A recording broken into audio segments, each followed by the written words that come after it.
بسم اللہ الرحمن الرحیم.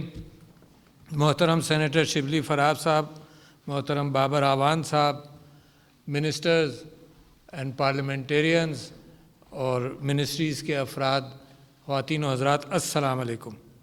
میں آپ سب کو مبارکباد دیتا ہوں. ایک بہت بڑا قدم اٹھایا اور میں پرائم منسٹر صاحب کو خاص طور پر مبارکباد دیتا ہوں کہ یہ ان کی پرسسٹنس تھی جس کی بنیاد پر یہ معاملہ یہاں تک آیا, ورنہ جس اعتبار سے یہ چل رہا تھا تو امکان نظر نہیں آتا تھا کہ یہ ہو.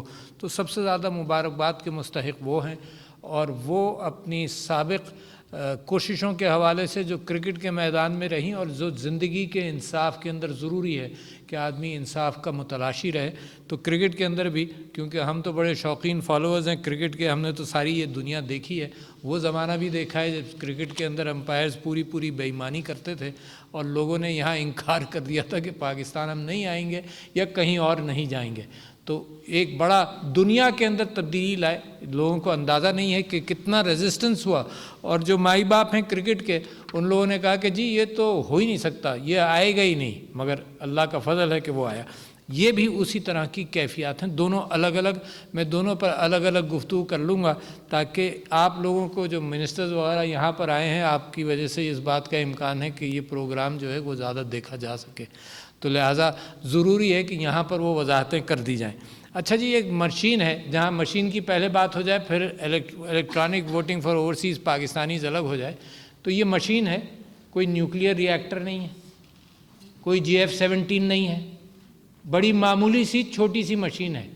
کیا ہے یہ جو ووٹنگ پروسیس آپ کا تھا ہمیشہ سے وہ چل رہا ہے, سوائے اس کے کہ ووٹ کسی فیکٹری میں کسی پریس میں نہیں پرنٹ ہو رہا. اور میں اور سب لوگ واقف ہیں کہ جب ہم نے الیکشنز کی دھاندلی کے خلاف احتجاج کیا تھا تو میں نے وہ پرائم منسٹر صاحب جو آج پرائم منسٹر ہیں, پہلے چیئرمین آف دا پارٹی تھے اور اب بھی ہیں, ان کے ساتھ پریس کانفرنس کی تھی کہ جی یہ پرنٹنگ کا کیا حساب ہے بھائی. کسی حلقے کے لیے 3 لاکھ ایکسٹرا ووٹ پرنٹ ہوئے اور کسی حلقے کے لیے 250 پرنٹ ہوئے, کوئی معیار ہی نہیں تھا. تو ہم نے تو یہ الیج کیا تھا اور یہ تو انہوں نے پھر مانا گیا کہ جی ہاں یہ فرق ہے. بھائی کیوں فرق ہے؟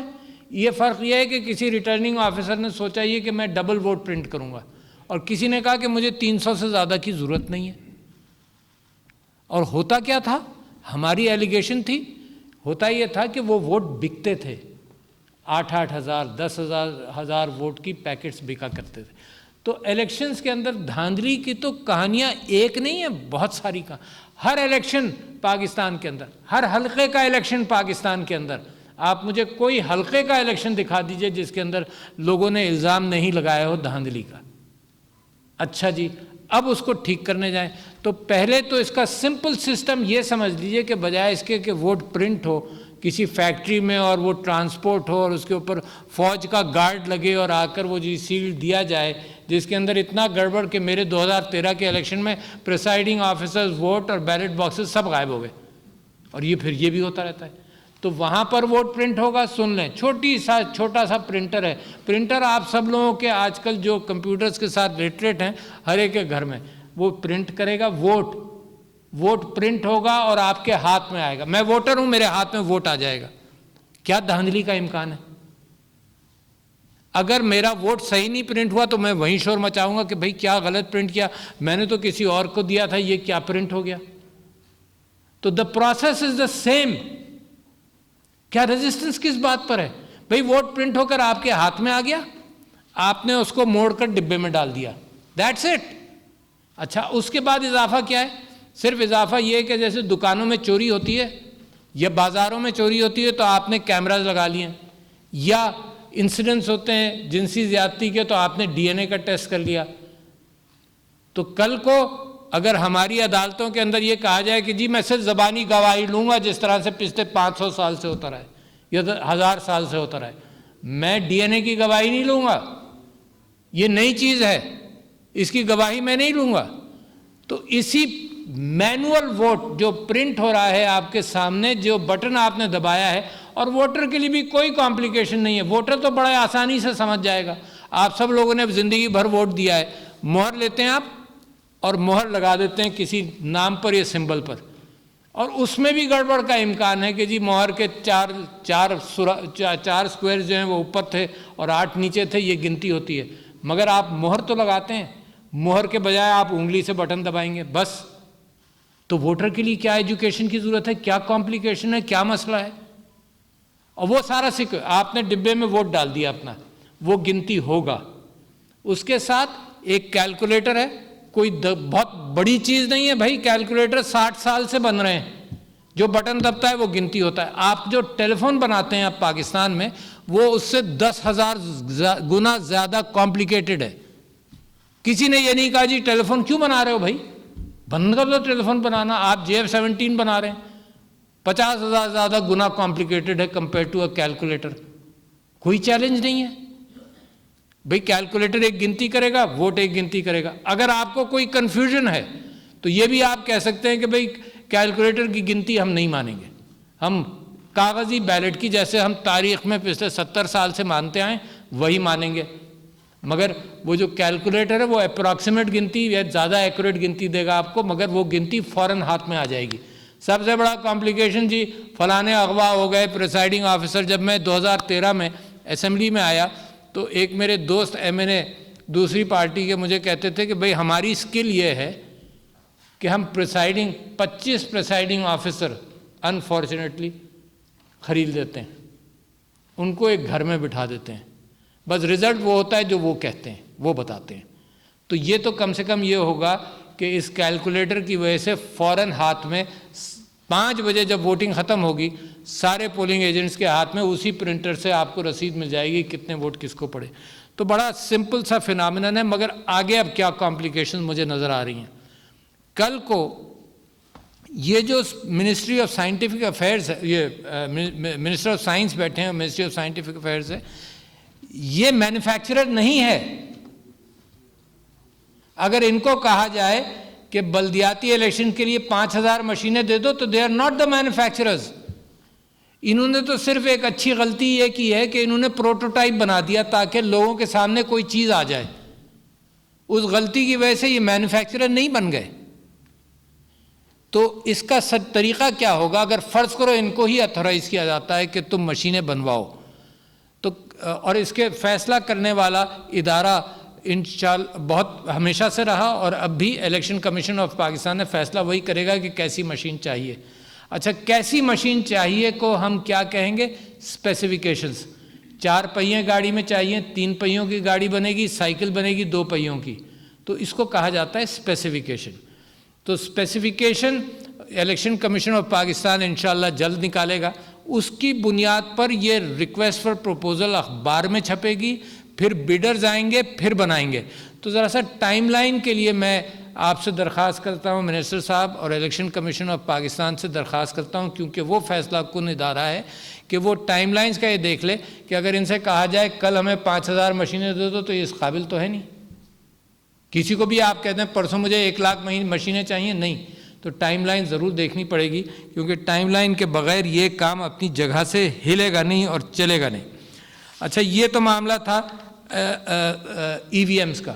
کوئی اس میں الیکٹرانک اگر وقت ہوتا ہمارے پاس تو الیکٹرانک کا نکال کر کوئی اور لفظ ڈال دیتے، مگر اس کے اندر لوگوں کو بھروسہ کرنا چاہیے اس بات پر کہ جی یہ ضروری اور ہو جائے گا. اور پھر کبھی کبھی کچھ لوگ یہ کہتے ہیں کہ جی اتنے ایڈوانس طریقے سے، کوئی ایڈوانسمنٹ نہیں ہے، تو سمپل سی بات ہے.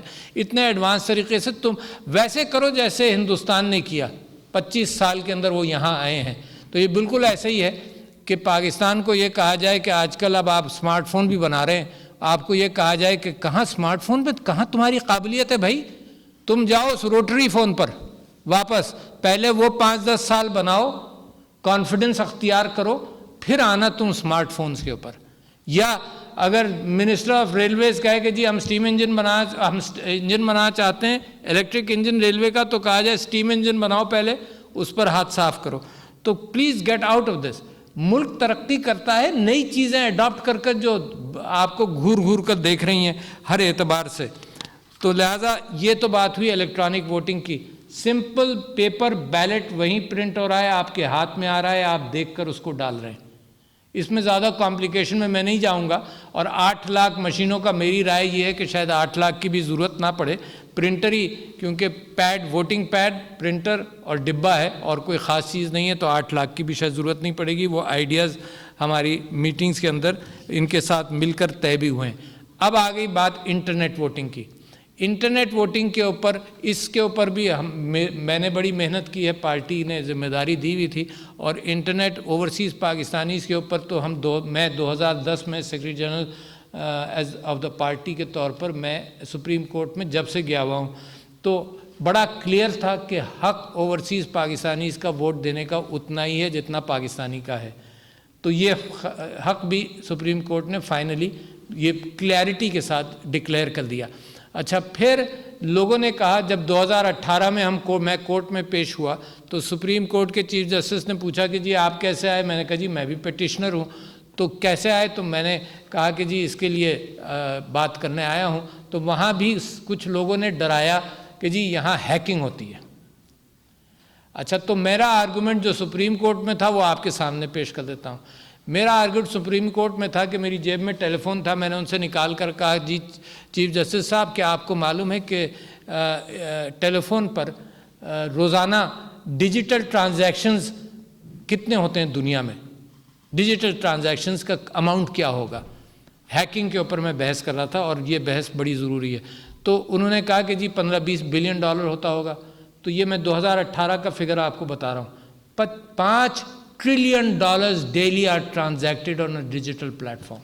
5 ٹریلین ڈالرز. اور یقیناً ہیکنگ بھی ہوتی ہوگی. یہ جو آپ کا الیکشن ہے، ہر الیکشن کے اندر دھاندلی ہوتی ہے. اچھا، اس کے اسٹیٹسٹکس کیا ہیں؟ اس ہیکنگ کے اسٹیٹسٹکس یہ ہیں کہ یہ ہوائی جہاز کے ٹریول سے اس کی پرابیبلٹی بہت کم ہے.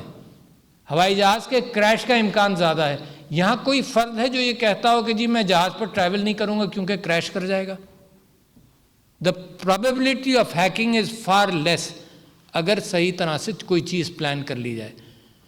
لہٰذا یہ ایشو بھی انشاءاللہ، اور اس میں دنیا میں پریڈکٹ کر رہا ہوں آپ کے سامنے. دیکھو، ذکر کرتے رہو کہ پاکستان ترقی کر رہا ہے. ارے پاکستان ترقی جب کرے گا جب آپ انوویٹو کام کریں گے، دنیا سے آگے نکلیں گے. اور جو ہم کو نصیحت کریں کہ دنیا کے پیچھے چلتے رہو اور 20-30 سال پیچھے چلو، that is not a service to Pakistan. The future of opinion taking in the form of voting etcetera, the مستقبل ہے کہ لوگ ٹریول نہیں کریں گے، لوگ گھر بیٹھ کر کریں گے. یہ بھی بحث کی ہم نے، یہ 8 سال سے بحث چل رہی ہے پارلیمنٹ کے اندر بھی. میں کر ہم کلیئرٹی کے ساتھ نکل گئے. دیکھیں، مجھے ڈس اپوائنٹمنٹ یہ ہوتا ہے کہ وہی بحث کوئی اور کھول دیتا ہے. پھر یہ بحث کھول دی کہ جی وہاں فزیکل ووٹنگ کیوں نہیں کر سکتے ایمبیسیز میں. ایمبیسیز میں فزیکل ووٹنگ کرانے کے لیے، اور آپ کو مثال دیتا ہوں، اگر سعودی عرب کے اندر ایک ایمبیسی ہے ریاض میں، ایک آپ کی کونسلیٹ ہے جدہ میں، آپ اور وہاں پر فرض کیجئے 4 لاکھ پاکستانی ہیں. 4 لاکھ پاکستانی سعودی عرب میں اگر ایمبیسی کے آگے کھڑا ہو جائے تو it will be a law and order situation. Saudi government would not like that to happen. تو physical voting at embassies roll out کر دیں. پھر یہ ہوا کہ جی پوسٹل ووٹنگ تو ہو سکتی ہے. Postal voting throughout Middle East, گھر ٹو ہاؤس پر نہیں جاتا کوئی، یعنی خط جو ہے وہ گھر پر نہیں جاتا. یو اے ای میں سارے ورکرز کے جو اگر خطوط جاتے ہیں تو وہ جو امپلائر ہے اس کے ہاتھ 5000 ورکر ہے تو 5000 خطوط اس کے ہاتھ میں جاتے ہیں، اس کی مرضی جب ڈسٹریبیوٹ کرے جب اس سے آئے. تو پوسٹل ووٹنگ بھی واز رولڈ آؤٹ. تو ایک ہی چیز رہ گئی، internet voting, and ensure that fact. اور اگر پاکستان نے یہ کر لیا، انشاءاللہ کر لے گا، تو دنیا کے اندر it will market it as a product of Pakistan. دنیا کے اندر دنیا کو ضرورت ہے ان چیزوں کی. اسی طرح سے الیکٹرانک ووٹنگ مشین، لوگ مثال دیتے ہیں جی فلانے ملک نے ریجیکٹ کر دیا، فلانے ملک نے ریجیکٹ کر دیا. ایک تو ایپلز اینڈ اورنجز کی بات کرتے ہیں کہ کیا ریجیکٹ ہوا، کیا ایکسیپٹ ہوا. اور جن ممالک نے اس کو ریجیکٹ کیا ان کے اپنے سسٹمز بہتر ہیں، مضبوط ہیں، اس وجہ سے انہوں نے ای وی ایم کو ریجیکٹ کیا ہوگا کسی فارمیٹ کے. ہمارے سسٹمز کی کمزوری کی وجہ سے ہمیں یہ چیز چاہیے، تو یہ ہماری ضرورت ہے. تو خواتین و حضرات، آپ کی سما خراشی ضرور ہوئی، مگر آپ کی وجہ سے اتنے اہم لوگ آئے ہوئے ہیں، آپ سب لوگوں کی وجہ سے مجھے خیال یہ تھا کہ یہ ٹیلی ویژن پر جا کر یہ بات ذرا سا کلیئرٹی کے ساتھ عوام تک بھی پہنچ جائے گی، جن کو کنونس کرنا، جن کو بھروسہ دلانا۔